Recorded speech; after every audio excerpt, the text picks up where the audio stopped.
Everybody. Welcome to Stamping with Melva. Just give me just 2 seconds. There we go. Just clicking to go live on my Facebook group at the same time. I think it's thinking about it. There we go. Looks like it's there. All right. Hey, everybody. Welcome to Stamping with Melva. I'm Melva Peters, and I'm an independent Stampin' Up! Demonstrator in British Columbia, Canada. And you can find me online at stampingwithmelva.com. Sunday today, and it is the long weekend, the August long weekend in British Columbia, which we celebrate British Columbia Day or BC Day. So tomorrow is a holiday here. So I expect many of you who live in BC may be out and about enjoying the sunshine because it's a beautiful weekend here on the West Coast. Hey, Julie, welcome from North Dakota, I think that is. I hope I got that right, Julie. I'm guessing I know my acronyms for the states.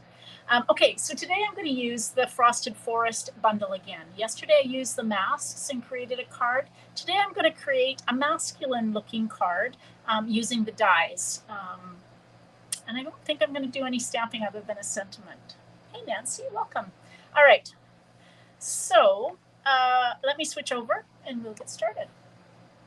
So as I said yesterday, I got it right.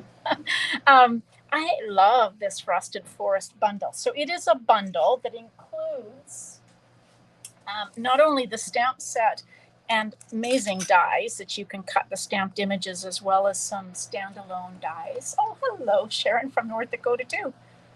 And Therese from France. Wow, very hot there. Yes, it's not as hot here. It's 26 degrees Celsius here or thereabouts, 26, 27. So not too bad. So the bundle contains the dies for the stamped images as well as some standalone, as well as the 6 different masks. So you can actually mask the deciduous tree and then of course the evergreen trees. So that they're fun. I used that one yesterday. So we're going to stick to the dies and the stamp set today. And again, this is my little bits, and I'll explain that in a minute. This is what we're using for the Triple Your Creativity club that I have going on starting in September. So you get the bundle, you get half a pack of the paper. What are we using? We're using the Iconic Celebrations paper, ribbon and embellishments. And then over the course of 3 months, you will get all of those. And each month, for 3 months, you get 4 make and take projects. So if you live in Canada, you can order from me. If you live in the US, I have a friend in the US that I'm working with I can give you her name and you can reach out. Sorry, I don't have anybody in the South Pacific or Europe that I'm working with. Okay, so I'm going to make a fun fold today. A little different one. It's been a while since I've done this. So you need a piece of cardstock. This is wild wheat. And it's 5.5 by 11, and I'm scoring it at 3.5 and 8, and just make sure I've got it. Nope, not. Sorry, I've got to measure because I can never remember. Where's my measuring? I'll show you the card in just a minute. 3.5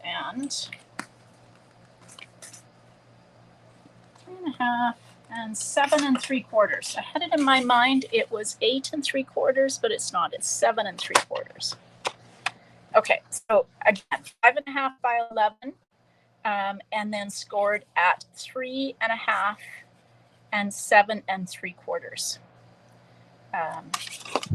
So it's the main part of this in the middle is your standard cardstock. So in North America, that's 4 1/4 by 5.5. Okay, so this is going to fold. So like I said, it's a fun fold. So it's going to fold inwards on these 2 sections. And the 3.5 inch wide one, this one. Yeah, okay, so that's the one that will fold into the right side, and the other one will go over top of it on the left. Probably doesn't matter, but just so you have an idea, one is slightly bigger than the other, maybe, she says. Yeah, so one's 3.5 and one's 3 3/4. Now we're going to create a point on this. And so I'm going to take on the wrong side of mine, I'm just going to take and I'm going to measure. So this is 5.5 inches long. So I'm going to just make a little mark at 2 3/4, which is halfway. And then I'm going to take and mark, I'm going to go an inch. So 2 1/4 and 2 1/4. Oopsie, 2 1/4. No, 1 inch, sorry. Going the wrong way, going the opposite way to what I was going on the other side. So put a mark, 1 inch from the score line or 2 1/4 inches from the edge. And we're just going to take that, and like I said, we're going to create a mark. So take it and put in the groove. You're going to put your mark that is in the middle, and then you're also going to move your mark that is at that inch from the score line. And we're going to just put those so that they're in that cutting groove, and we're going to take and cut the corner off. I'm going to do the same on the other side. So we end up with a point. And because those pencil marks are, or those marks are in pencil, they won't show. And if they do, you can just take an eraser and just erase them. But they're on the inside. So, okay, so that's your card base. So to go with this, I'm using this is the Country Woods Designer Series paper. So wild wheat, and there is a piece that is wild wheat wood grain on one side and then the brown on the other. And I just thought I would stick to the wild wheat. You could even take cardstock and emboss it. So this is 3 1/4 by 5 1/4.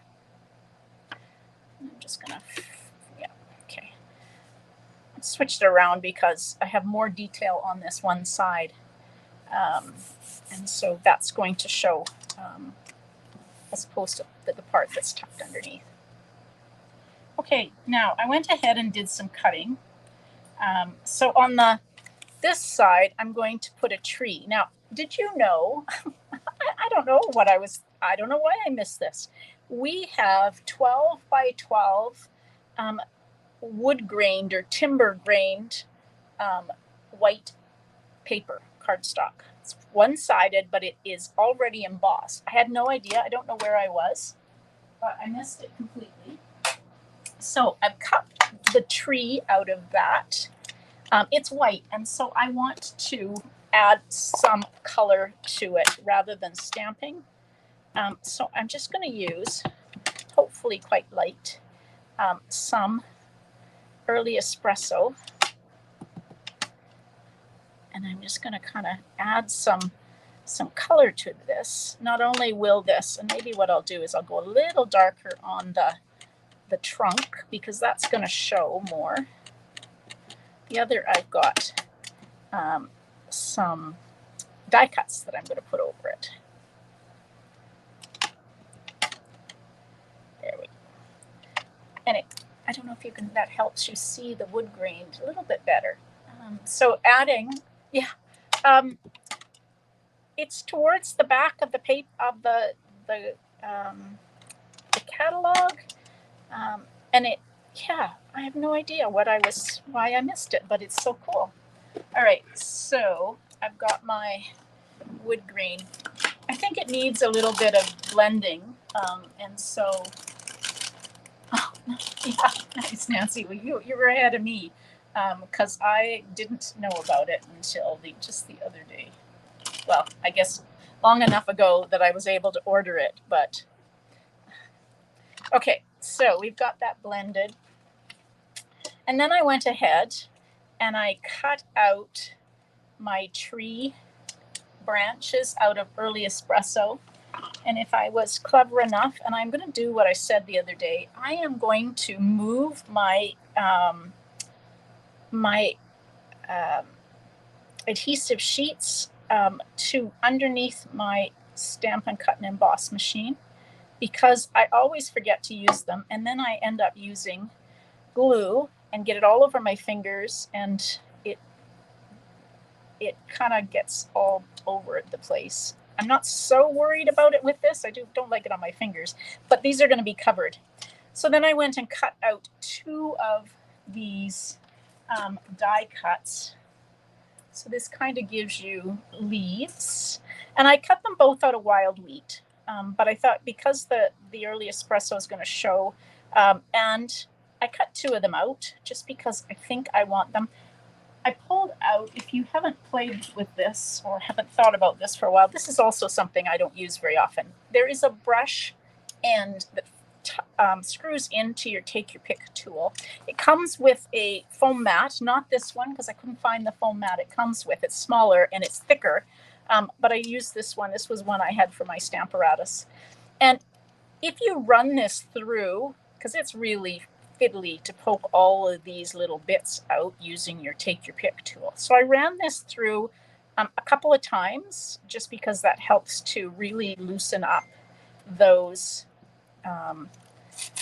little bits. And then take your brush, use the foam because that helps, and that will mostly, I'm not too worried about the ones that are left in this, but that will mostly get all of these. Now, if you're using Designer Series paper and doing this with, be a little gentle because that brush is quite coarse, but it helps so that you're not poking out all of those little bits. So I'm going to take glue dots and adhere this, and I'm going to take, can you see? Oh, you probably can't see it. Anyway, I've got a glue dot on the end of my finger, and I'm just going to kind of roll it up. One, that makes it smallest so you won't see it so much on here, and 2, it acts kind of like a dimensional and pops things up a little bit so that it's raised a little bit.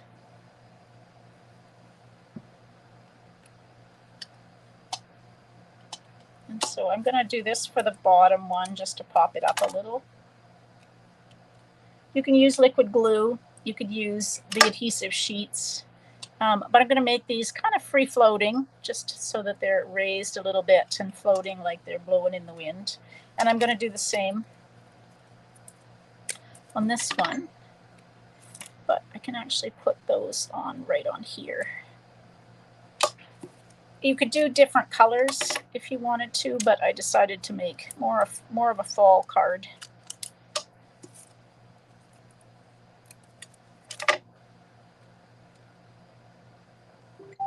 Like that. Oopsie, cut my fingers. Just because I want this, and you could actually offset this a little bit. I'm going to try and do that. Offset it a little bit so that you get, a little bit more bulk to your leaves on yours. Hey, Amanda. All right. Looking to see if.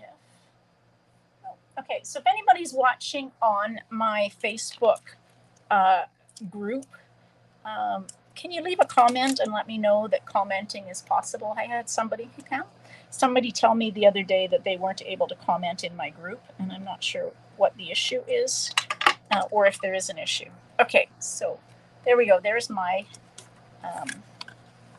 my tree that's going to go on this side of the card, and I'm going to use dimensionals. I've got some edges left here, and just a little narrow piece down. Now you could use mini dimensionals if you didn't cut. There we go. And so this is going to go down there on that side of the card.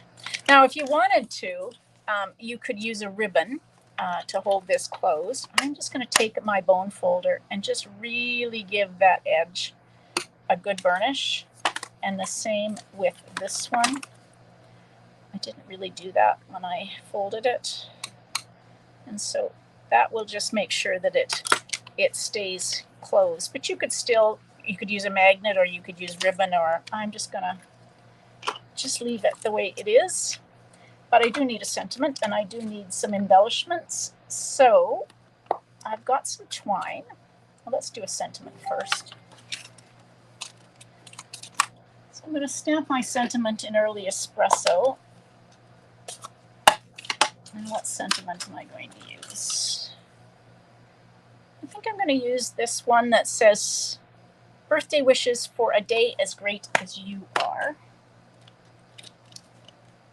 Yesterday I used the thank you.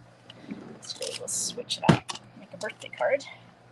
It's always masculine cards are hard, so this is a great stamp set for a masculine card. A great bundle, not just a stamp set. All right. So I'm just going to cut this in a rectangle. I may change my mind and decide to fussy cut it. Let's see. I think I'm going to just put that there. Now, I've got these little bits. I don't know. No, I don't. Oh, darn. Maybe if I trim this a little bit.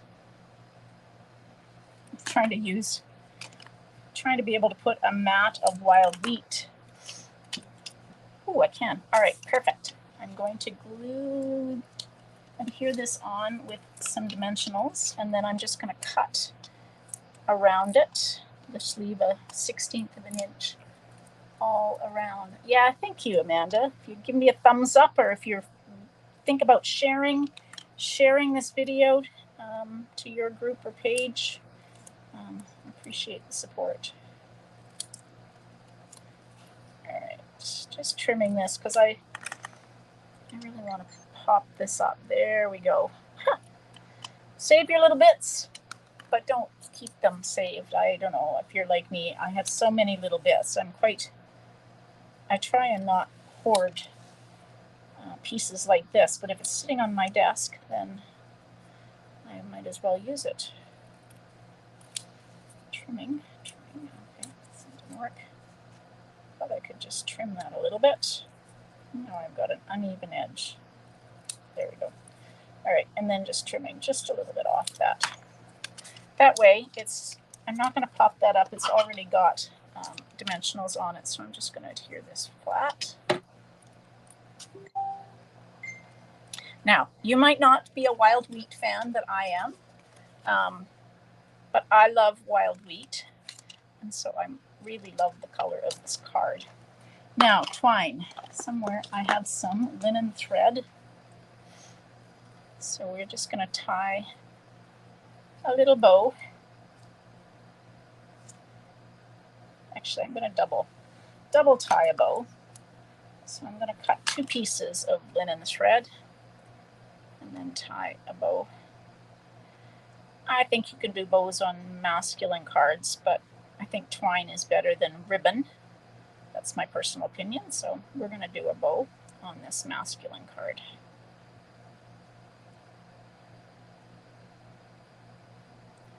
And a glue dot.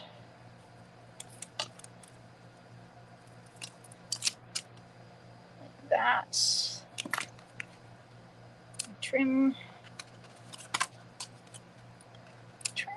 All right, and then we of course need some embellishments because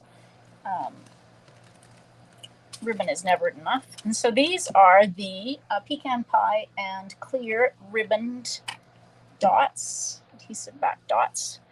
So even though they're pecan pie and not early espresso, I think they work just fine. They kind of look gold actually. So we're just going to put one on there and one on there. And oh, there we go. So I cut a piece of basic white cardstock. So this is 3 3/4 by 5. Usually my insides of my cards are 4 inches by 5 1/4. But for whatever reason, I had this piece, so 3 3/4 by 5. So you just get a little extra of the card base showing. And then I had a piece of the designer series paper left over, so that's 3/4 of an inch by 5, and this will go on the inside of the card. And you could stamp on the inside if you want to. I tend to not do that. I tend to just leave that room for writing a note. So there we go. So that's a fun fold. It's got twine on it and also masculine, quite masculine, but I think anybody would love to receive this card. All right. I'm going to have to definitely take my bone folder to it and just make sure. Oh, perfect, Nancy. Oh, yeah, so that's my page, Nancy. It's the group. Oh, somebody's commented in my group. Perfect, Lorraine, Sarah, perfect. Thank you. So that's, everybody's been able to comment whether you've been coming in through YouTube, my Facebook group, or my Facebook page, and that's what I want to have happen. So, all right, everybody, hope you liked the card. It was fun to make. And so if you are interested in the Frosted Forest, it's called Triple Your Creativity Club. It's 3 months. Yes, you could use a magnet for sure. If I thought about that now. I never remember magnets either. If you're interested, it's 3 months commitment. You get the bundle, half a pack of the Iconic Celebrations paper, the embellishments, and I think there's some ribbon, and I don't remember what ribbon it is. But over the course of 3 months, you will end up with 12 make and takes, so 4 cards a month, as well as those products. So if you're interested, please reach out. And if you live in the United States and you might be interested, reach out and I will put you in touch with Lorraine to be able to order the products that you need or to get the kits. All right, everybody, thanks for joining me. Now I'll be back at 6:30 Pacific on Tuesday night with a sketch. Hope you all have a great weekend. And if you are in British Columbia, happy BC Day. Bye. Happy stamping.